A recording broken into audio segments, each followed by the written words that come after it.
Thank you so much for having me as well. So I am Rishita or Rishita, I'll answer to either one. I'm currently a lecturer at King's College London. I'm a feminist researcher and I focus specifically on reproductive injustices, particularly abortion related in the Global South. And I've previously worked with a number of women's and feminist groups, including Arrow, the Women's Global Network for Reproductive Rights, Frida, the Young Feminist Fund, and many others. And a lot of my work and my research is really grounded in those experiences and informed by working with feminist collectives for this charge for reproductive rights and reproductive justice. And I think when we talk about reproductive justice or when we talk about our activism in our space, it's really important that we locate ourselves. How did we come to this space and what do we enter this space with? So I am Indian. And as I was saying, like with these feminist groups and working with these collectives, and that is where my education on a lot of reproductive rights concerns and issues came to be, and where I learned about the historical injustices that have been perpetrated against communities, particularly women of color, Black and brown women, across caste lines, class lines, and where, when I was a youth activist, like many of you, where I began to also understand how age and all these other intersections really began to shape what people can in fact access in terms of reproductive care, and how the context in which people live can shape what kinds of care are even available. So when we evoke these ideas of choice, this language of choice, how fraught that can actually be. So through all of this, this is how I came to learn about reproductive justice, and it remains one of the key theories, ideas, framework, methodology. There's many different ways that we can understand what reproductive justice actually is and how we apply it. And it's something I remain deeply committed to. And so I'm really delighted to be able to speak to you all about it. So while I will be introducing the concept and some of its histories and how it sits with reproductive health and reproductive rights as concepts as well, and talk about this impetus to embed reproductive justice in our work and in our approaches to sexual and reproductive rights, I'm really hopeful that our session is going to be very interactive, or as much as Zoom will allow us to do. So I will probably keep asking you to either raise your hand just in response to a yes or no question, or use the chat box to respond. So I'll take clarifying questions as I am going along, but if there's anything substantial that you'd like to talk about, please hold on to that, because I will have discussion time built in as well, and we can also pick it up in the Q&A at the end. Now, to kick us off as that first interactive element, could you either just raise your hand or just type in chat if you have either heard of or worked with the idea of reproductive justice before?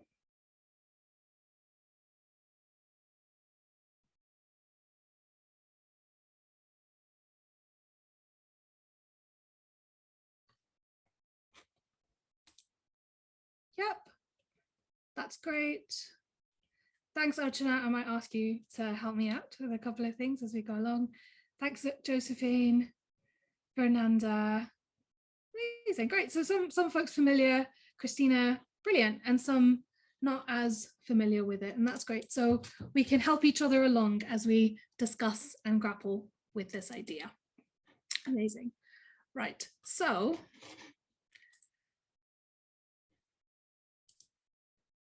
so the very first thing I'm going to do now is actually put you into breakout groups, and I will be helped here by Shruti to do that.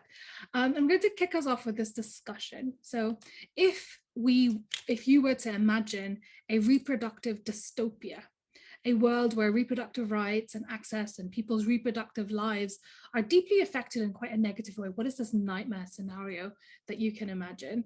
What would it look like?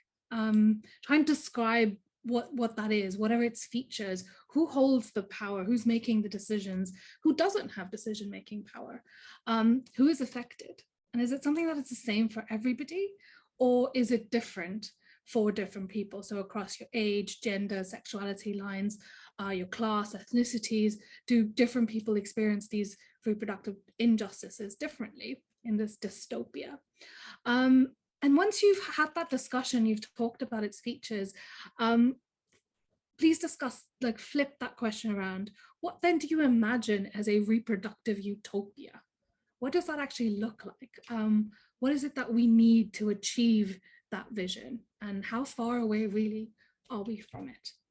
And if you could make an observation, just make quick notes about what you discussed, please. And then if you could be prepared to please come back and share these ideas with everybody when we come back, that would be great. That would be great. So I'll give you about 10 minutes to have that discussion to answer both of those questions before we come back. And if you don't know each other, I think you must all have interacted at some point previously, but if you don't know each other, please do introduce yourselves briefly as well. Talk about these contexts that you come from. How do you enter this space? So before Shruti helps me put you into breakout groups, what questions do you have? I'll give that a couple of seconds. If not, you can always use that raise hand function and one of us can come and talk to you about it. Is that clear?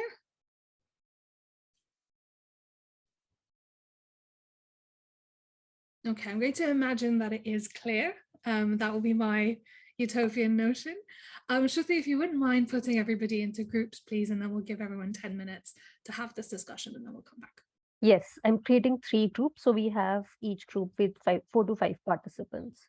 That's great. Thank you. Okay, great. Welcome back, everyone. I hope you had an interesting set of conversations and could really imagine and dream up both our dystopias and our utopias.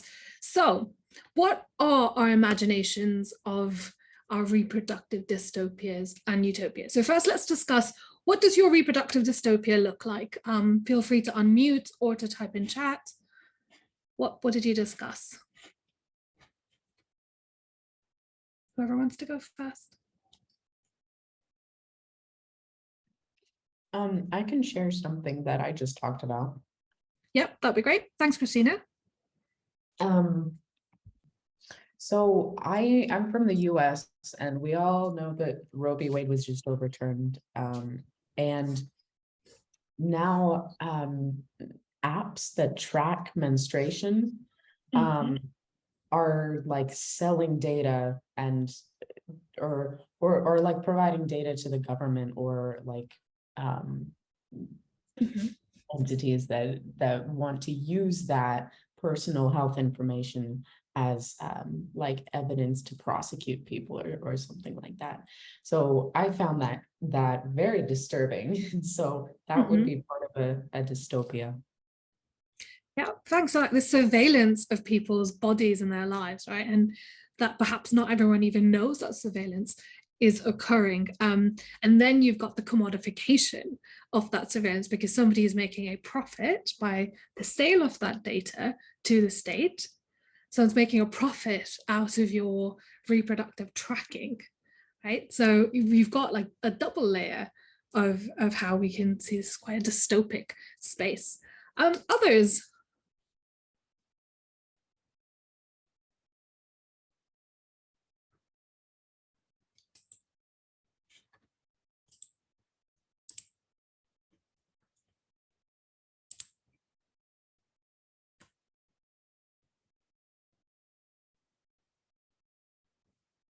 Okay, I can pick up on a couple of things. I think Christina also just started us off quite well in how actually in that surveillance, where it's the state, it's the state's role in trying to control, right? That's one of the key things of trying to control people's bodies and people's what options are available to them or what decisions are able to make. And part of that really is the sort of valuing of a body, like whose body and whose reproduction is valued. And we see that that isn't homogenous, that isn't the same. We see that different bodies are valued in different ways. And we can see this historically too. So in my reproductive dystopia, if I were to describe what I imagine as a reproductive dystopia, we see quite a eugenics space where some body, particularly Black and brown bodies or disabled bodies, are seen as in this hierarchy of value are seen as lesser than. So either people's reproduction is controlled through things like population control programs or forceful sterilizations, or we see a related rollout of forced abortions or forced sterilizations to choose or select which forms of reproduction we value and whose reproduction we value. Who do we want in this world? And so in this dystopia of mine, we have then these issues of the lack of access of care. We have the control of people's sexualities. You know, there's a spate of books and films and television shows, and whether that's sci-fi or not, often it feels very real, all of these things. Like they're not actually dystopias of the imagination that persist, you know, untethered from our world. They're coming out of very real experiences and very real incidents that have occurred over time and in different contexts, whether in the United States, as Christina was talking about, which also then has a history of eugenics programs, of testing on Black women in particular, and how if we extend that to think about slavery, that too, where people's reproductions were Black women's reproductions in particular, were seen as unwanted and not to be encouraged. If we look at other contexts, like say former colonies like India or Pakistan, Sri Lanka, Bangladesh, whose bodies again were valued and not. So we have, you know, under colonial era laws, people being marked as or these entrenchments of hierarchies of values of life, and whose fertilities need control. So you take India, for example, as a country that has since like the 1700s been framed as an overpopulated country, a country that in need of the control of their population, and that begins to target then women's fertilities in very specific ways. So the point of this exercise for me had been to say, when we're thinking about these dystopias, the worst possible outcome, much of that are things we're already grappling with or have previously grappled with, which give rise to the current conditions that we are contending with. So to move away from that really depressing frame of this dystopian world that we live in, what does your reproductive utopia look like? What did you discuss when we were talking about your utopia, this ideal world that we ought to work towards? Yeah, Fernanda. Hi. Yes, I was talking about how services should be accommodating. I think many people who seek abortions, even in the states where it's legal in my country, face a lot of difficulties. Maybe they have a disability. Maybe there are single moms who don't have anyone to look after their kids. And maybe they really have to be at work at the time when they need to make an appointment in the clinic. So I think it is very important that these services accommodate to different circumstances of people. Yeah, so I think there's two main ideas in there, right, Fernanda? One of meeting people's needs and actually enabling their access and being a more, and I love that word, accommodating world, which means that you care for and know what it is that people need, and that's what you're centering. Brilliant. Gowrie. Yeah, hi. So what we discuss in utopia is having a agency on your own body, having access to all the reproductive services, having no external or political control, having less male involvement in these process, and having a mental health or therapy sessions. Brilliant. So really thinking across these levels. Sorry, did I cut you off? Did you have more to say? No. Okay. No. Brilliant. Yeah. So really thinking across the emotional, the mental, the physical, the social, right? And I love that you also talk about political control in this space, because again, we can flip that to think about what do our dystopias look like. Brilliant. Anyone else want to chime in about your dystopias or your utopias? No? Okay. Let's go on. Brilliant. So building on this, when we're, as I was saying, when we're discussing these reproductive dystopias, what we're actually, and even what stops us from getting to our utopian ideals or transforming our world, we're actually talking about our forms of reproductive oppression, which we can see, we can think about as the regulation, so that political control that Gary was talking about, that surveillance Christina was talking about, the regulation of reproduction and the exploitation of individuals as body and their labor based on their race, their sex, sexualities, class, gender, ability, age, immigration status, and so on. We can add on all of these different identities or axes to that list. And this again ties back to what Gary was saying about thinking across those different domains. Yes, the individual in the physical sense, but also the mental, the social, the affective, the emotional, as it were. And how all of this doesn't function in a vacuum. So when I was talking about dystopia, I was talking about the historical legacies, the markets, like who is making a profit, the kinds of questions that we can ask about reproduction. So here, labor, when we're saying bodies and labor is not just in terms of the work that you perform. It's also labor in how you care for each other, how you're reproducing, how you're birthing, raising families, the labor of your reproductive labor, as it were. And how that too is part of this discussion of our reproductive utopia. And how all of this is not disconnected, isn't set in some kind of vacuum without a political, economic, social, cultural conditions, right? But is located and very much tied to the community, the national, and the global histories of the commodification of bodies and the values that are placed on people's fertilities. So again, coming into this idea of the hierarchies that exist structurally in our societies and the systems of power that then mark some bodies and some forms of reproduction as valued and others as less so. So in this discussion of our utopias, how exactly do we achieve them? As within activism and within different movements, we've used three large frameworks to try and address these reproductive oppressions. So three main frameworks, I'm pretty sure you're quite familiar and with the two main ones, which are both the reproductive health and reproductive rights. And some of you are familiar with reproductive justice as well.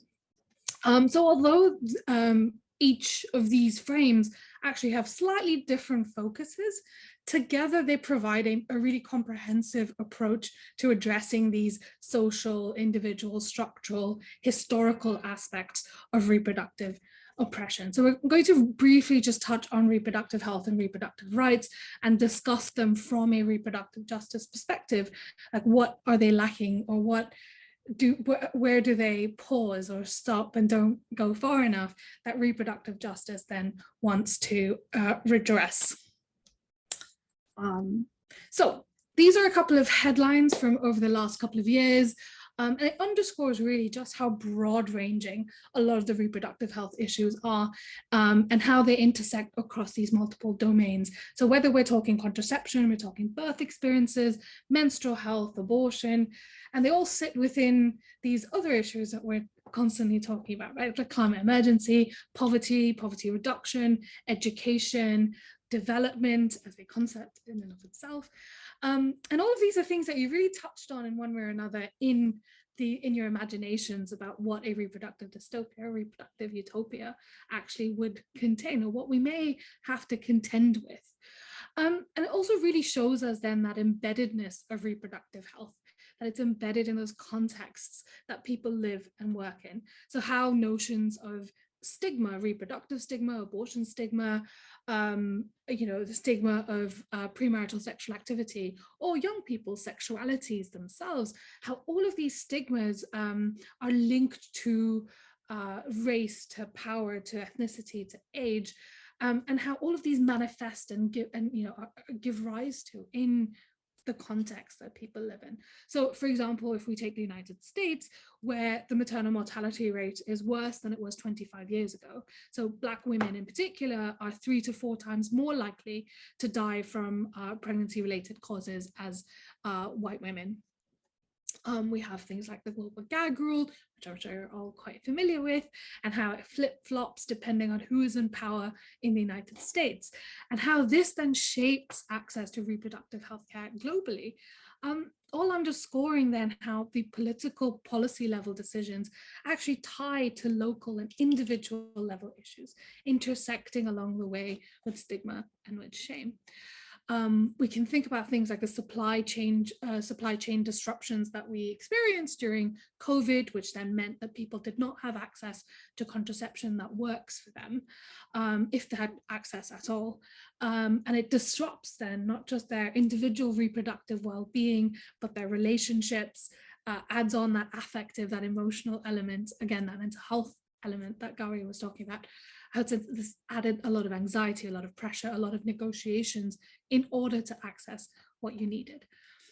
And I think fundamentally what these headlines all point to is they're not just talking about laws or policies at the global and the national level, but they're demonstrating how many of these conversations are actually transnational, and how they shape how these transnational discussions, policies, laws, shifts of resources, how resources are transferred, how they all shape these local micro level interactions, these individual experiences of reproductive health.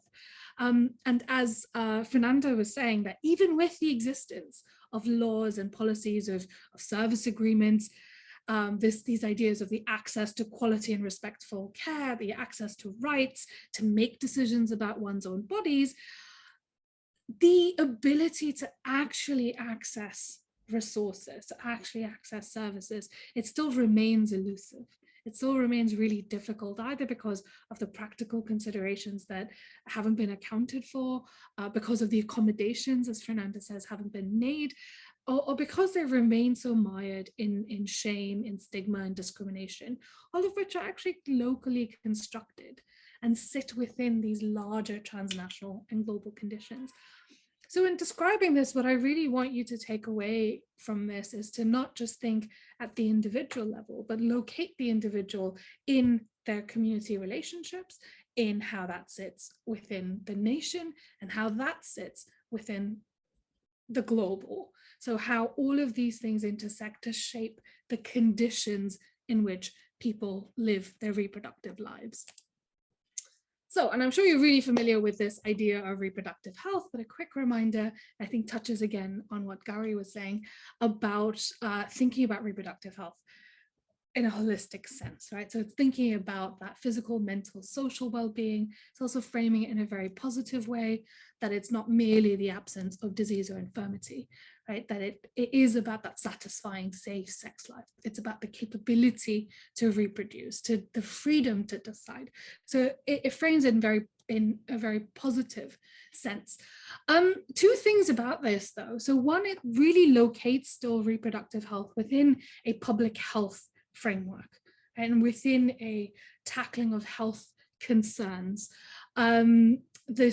Even within this positive frame on it is not merely the absence of disease or infirmity, but that's really what it is concerned with, the overall health framing of a population. And then links that to those questions of services, of access, of providers. How many do we have? Do we have enough? What is the geographical spread of them? And so on. And despite the best efforts of many different groups, what this does is that it begins to create silos, right? So you think about it as family planning, and that's in its own hub. You think about it as STIs and STI prevention, or STI care, and that becomes its own little silo. Or you think about it as HIV care, or specific to abortion care, and how these linkages don't always happen. So within a reproductive health fund, because of the kind of pathways to care that we have, it can engender or lend themselves well to establishing silos. I'm sure, I'm like 100% if I ran a test right now, is it a pub quiz, you could all read this paragraph out to me and know it by heart, the idea and the definition of reproductive rights as within the International Conference on Population Development, the Programme of Action. And I think here we can think about reproductive rights really as the individual legal rights to reproductive health. And so, for example, a great example of that is this consistent, or this calling or claiming of reproductive rights is a consistent push to keep abortion legal. And within reproductive rights frames, we hear the language of choice a lot. And understandably, being pro-choice is a very compelling frame to work with, and has a lot of resonance for a lot of different people. But within reproductive rights, this focus, this almost singular focus on choice, has been deeply critiqued because it overlooks, sorry, as my room lights go off ever so often, that's a climate change measure, sorry, I haven't moved around enough for it. Sorry, where was I? Yeah, so the idea of choice and how it abounds within this reproductive rights lens, it's almost elemental focus on having choices and being able to choose from those different options.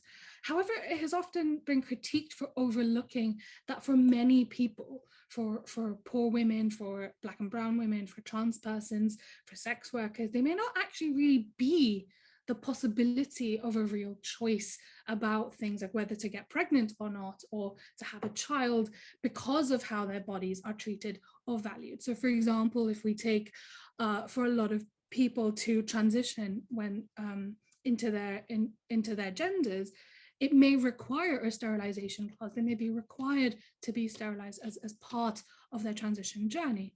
Now, that is a huge reproductive rights violation in this frame. That doesn't really leave you a choice, does it? Or if we think about people who cannot afford access to an abortion, or cannot afford the travel, the costs of needing to rest, because that may mean many days away from work itself. Like your idea of choice begins to get quite limited. And this really then raises the question of what resources are actually available to people. And really this language of choice begins to resonate primarily with those who feel that they have the resources in order to make choices. One of the other critiques that's often leveled against this idea of choice is that what choice does is that it homogenizes people's reproductive experiences. So doesn't account for the way in which race, gender, class all shape what choices are available, or how they come to experience what choices are available to them. And often, and we'll come to this specifically within reproductive justice, this idea of choice has largely been tied to abortion rights.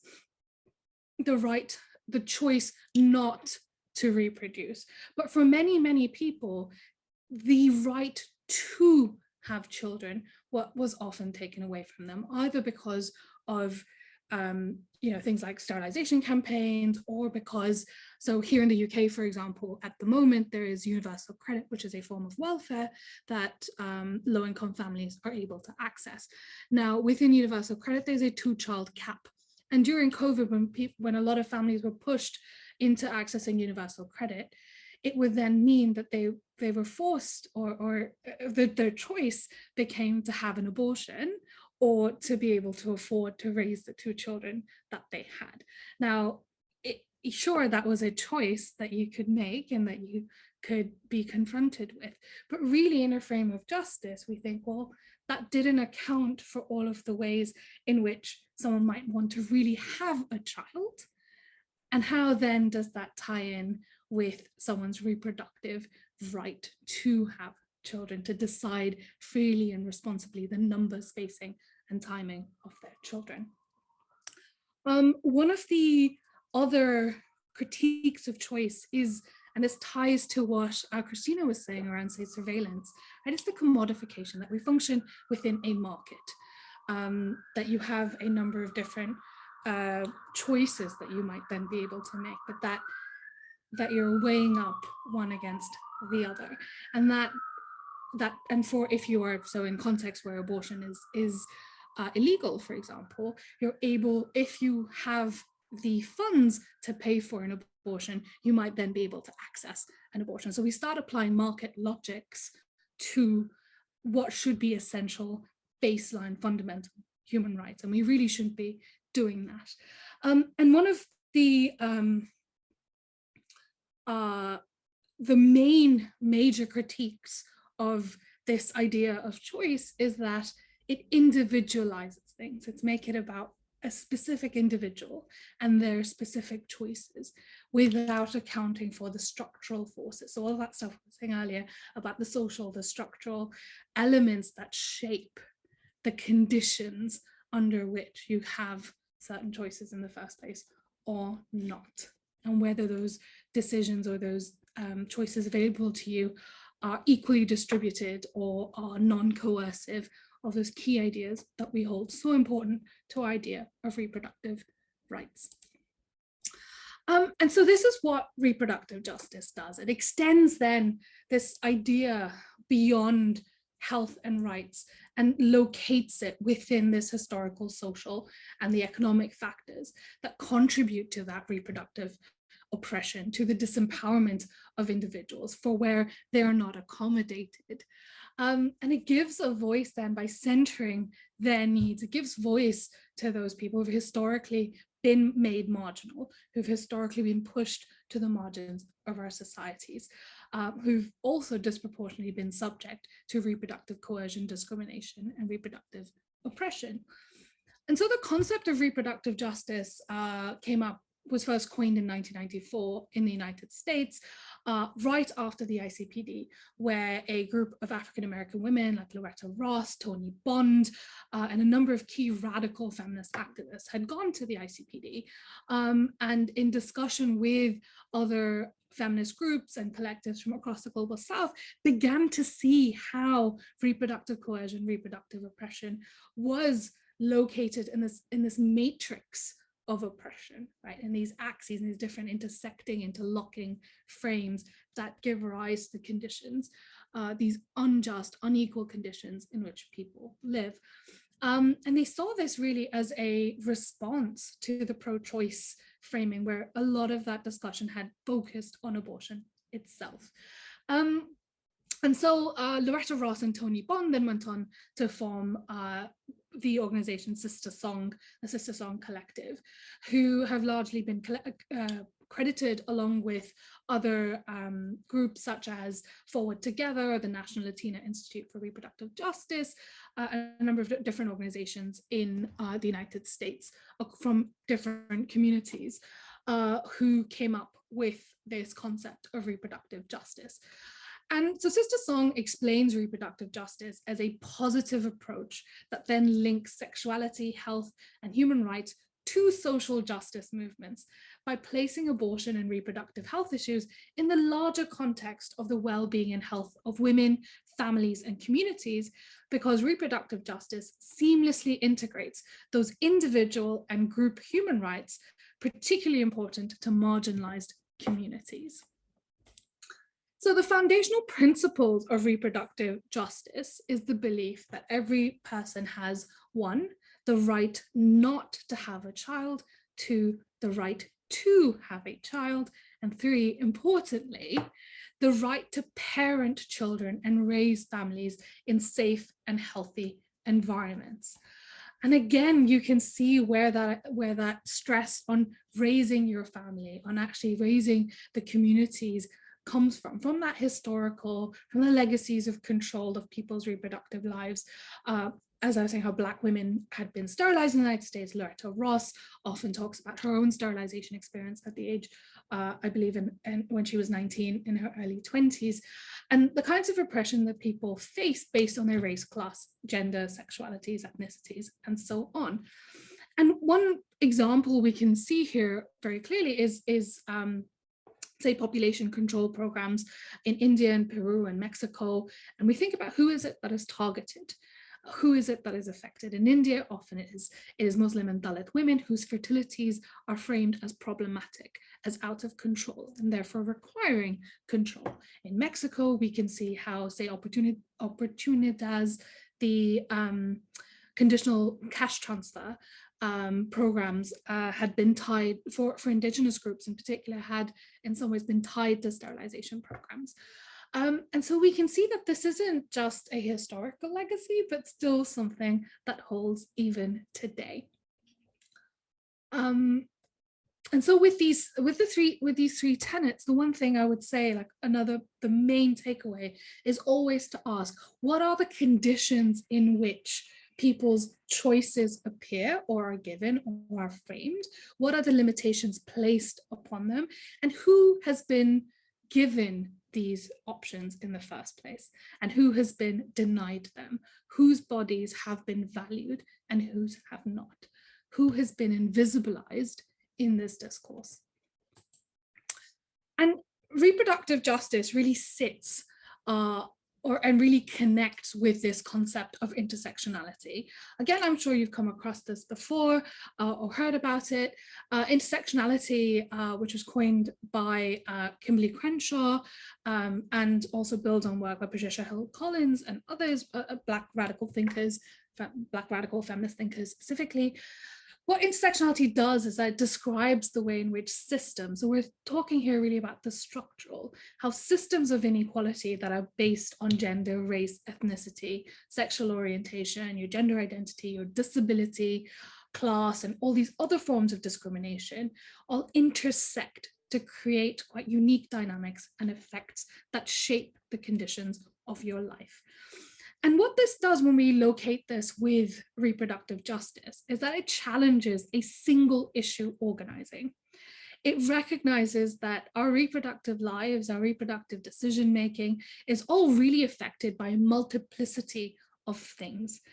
And important in this, that these identities are not additive. You can't create a hierarchy of, I'm like 80%, it's 80% my gender and 20% my age, but are integrative, right? That they are intersectional, that together they frame how the margins at which you sit in society. So take something like being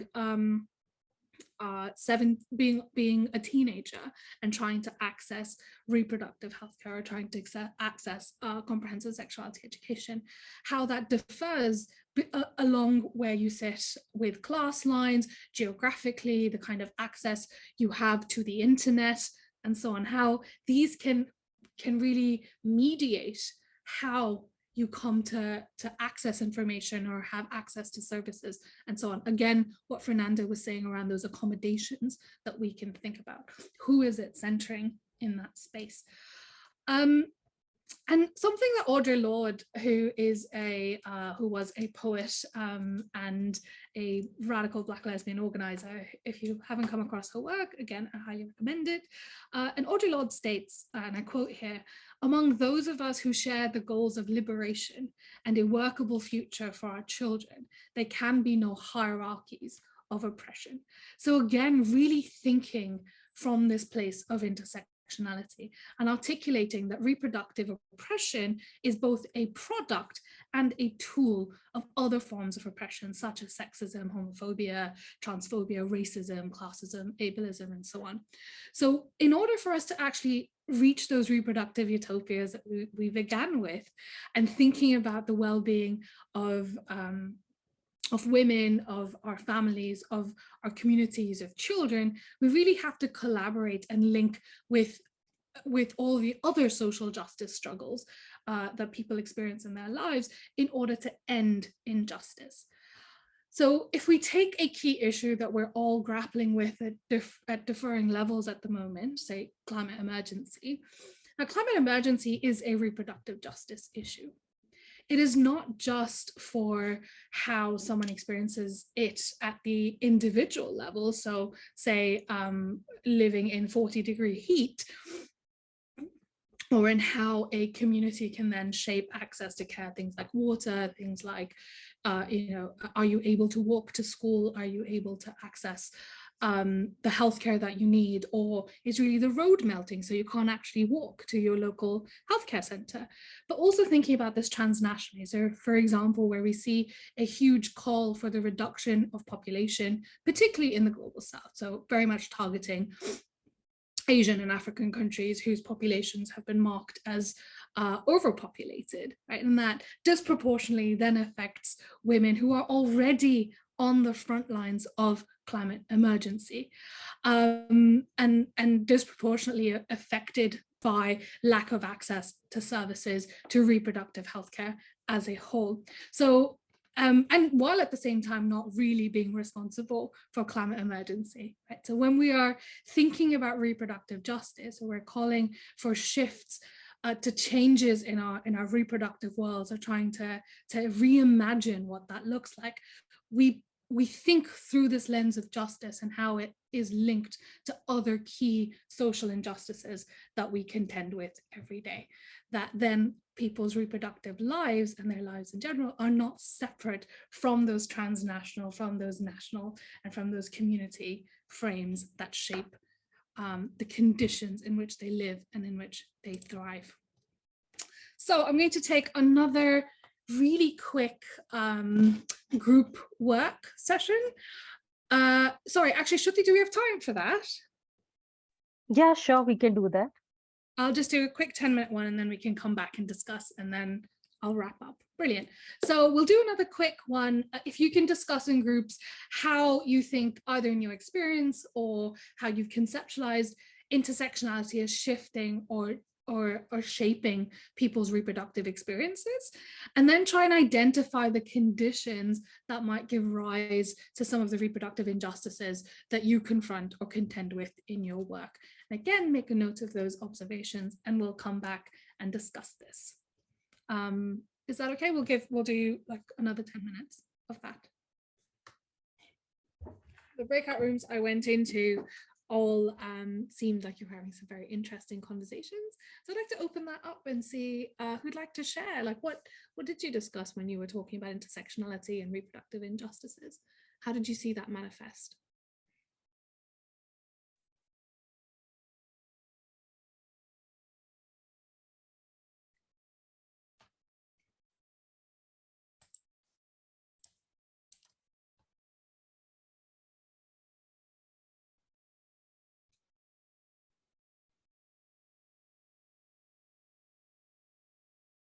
So some of the conversations I came into, Archana, not to put you on the spot, but you were talking a lot about breast cancer screening or cancer screening and access to those services. Would you like to say a little bit about that or share that with the larger group?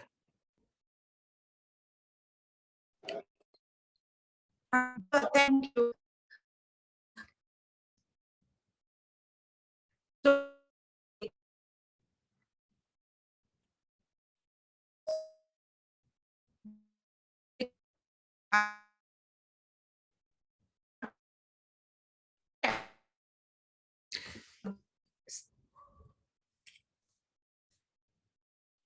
You're not very clear, Archana. I don't know if that's just for me. mammograms of Sorry, can you hear me? Yes, yeah, now that's quite clear. Okay. Sorry, I'll just go over that again. I was talking about how working class women are unable to access diagnostics for preventing breast cancer and cervical cancer, though in India, these two are the biggest killers in women. So while the government and the state keep talking about these two kinds of cancers, the public health system does not have the means to actually provide preventive health care. The waiting lines are really, really long. The queues are very long. It's an overwhelmed system that can only respond to those in need and already diagnosed or already in sort of late stage cancers. So women do not access these services to check up and to prevent and to diagnose themselves. Plus, of course, comes in the aspect of women ignoring their own pain because they're constantly doing the care work and the household burden falls on them. So women do not go to access any kind of healthcare unless they absolutely need to, and only when it gets in the way of the work that they need to do. So when private healthcare offers these services at much more exorbitant rates, obviously there's a hierarchy of who can access this healthcare, who has the time to think about their health in preventive means, who has the means to have lifestyles in which diseases can be prevented. And I think all of these sort of play out in the country. So some hospitals during, breast cancer awareness month, the cervical cancer awareness month, do give out free coupons for mammograms and pap smears.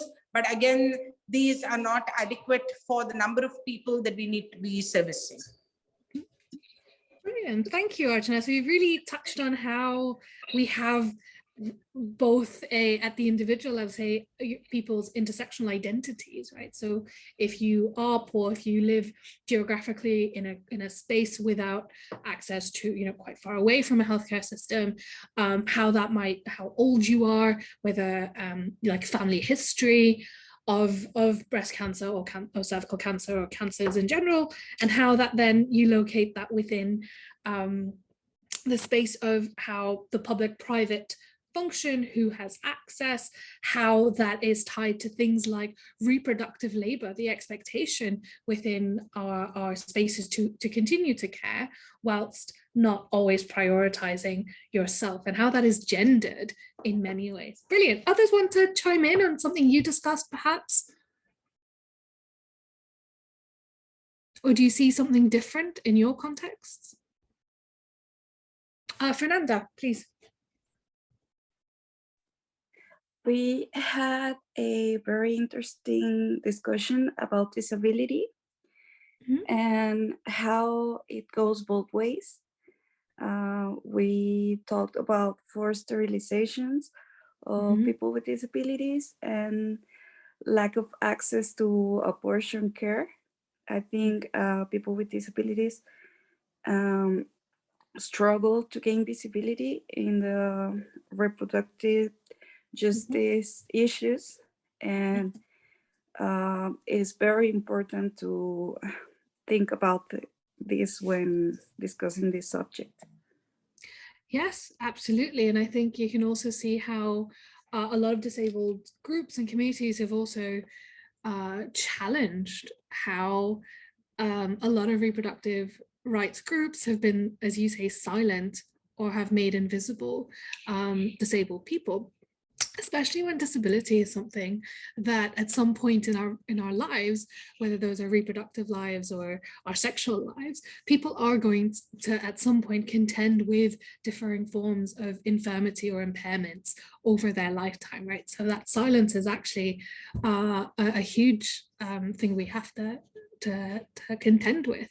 And the other being that often disabled people remain desexualized in society, so that if you're not seen as a sexualized being, but your reproduction itself through sterilization or other forms of reproductive control are seen as needing control because you don't want to reproduce certain disabilities or risk being carriers of certain disabilities, which is often how that has been framed, it still marks disabled people as lesser than, but there is a norm that people ought to be related to. So yeah, brilliant.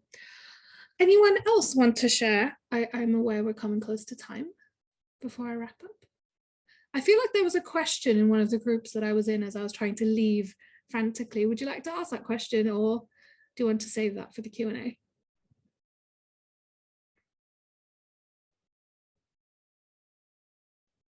Okay, I'll take that as a save it / I've answered my question. Okay, brilliant. So yeah, sorry, go on. Yeah, so you're talking about our group, right?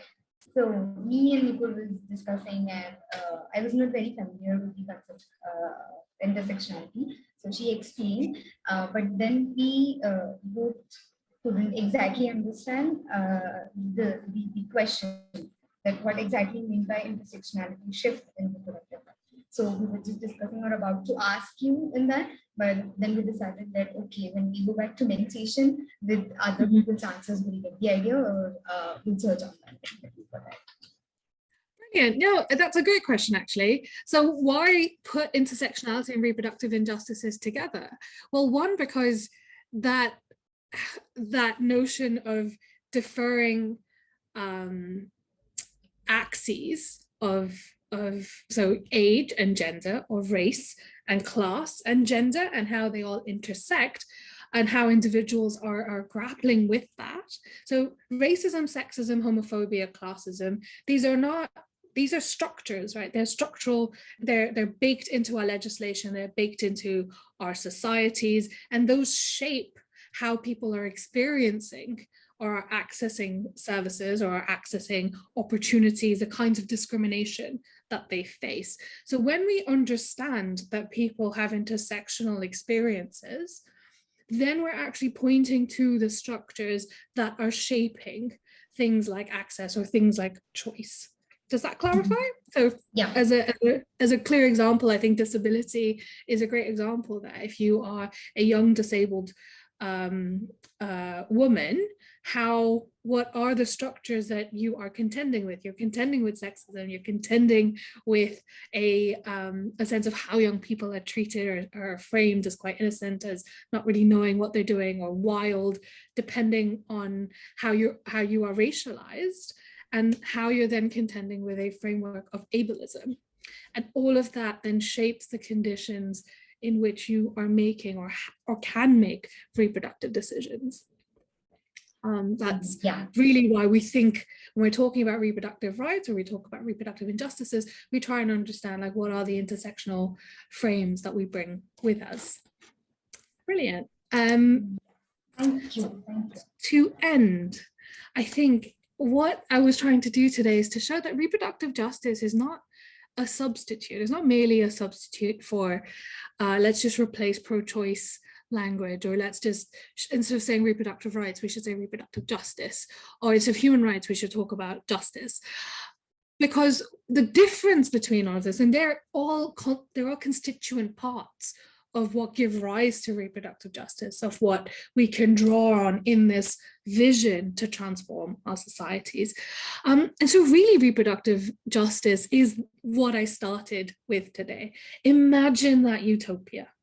How do we get there? Because when we're imagining those utopias, what we're actually calling for is justice.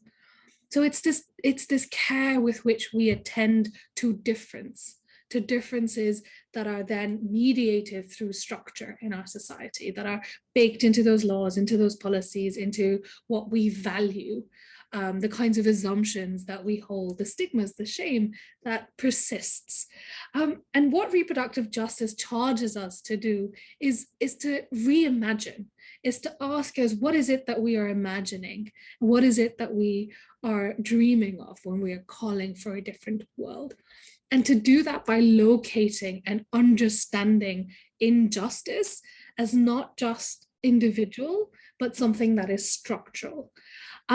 And it's a very inclusive vision. Like, that's one of the key things why we talk about intersectionality there, because it's an inclusive vision that demands of us as people, as groups, as communities who are committed to a transformation, whether in reproductive access and the kinds of services, or in leading or creating enabling conditions for better, more fulfilled lives. It demands that we then see how our reproductive bodies are actually mired, embedded in matrices of oppression, that those structures of ableism, sexism, homophobia, and so on. And what it then demands of us is to try and transform those conditions. And that is then how we have individual reproductive freedoms flourish. There's a book by a researcher and an anthropologist called Dana Ain Davis. It's called Reproductive Injustice. And in that book, she interviews an activist, a Black feminist in the US, whose name is Chanel Portia Albert. And she says in that, and I quote here, "I charge you to speak about the injustices that you see." And I think for me, that is really what reproductive justice is about. And this is what I want to leave you with. Think and consider and challenge the injustices that you see in the world. When you name a structure as ableism, when you name a structure as sexism, as misogyny, as racism, when you do that, you are making visible and confronting and naming them, because that is how we can begin to first dream of a reproductive justice utopia, a reproductive transformation. And when we can name them, when we can identify how they are structuring our lives, that is how we can begin to achieve that vision. Thank you. And that's what I will end with. If you've got questions or anything you ever want to get in touch with, this is how you can do that. Thank you very much.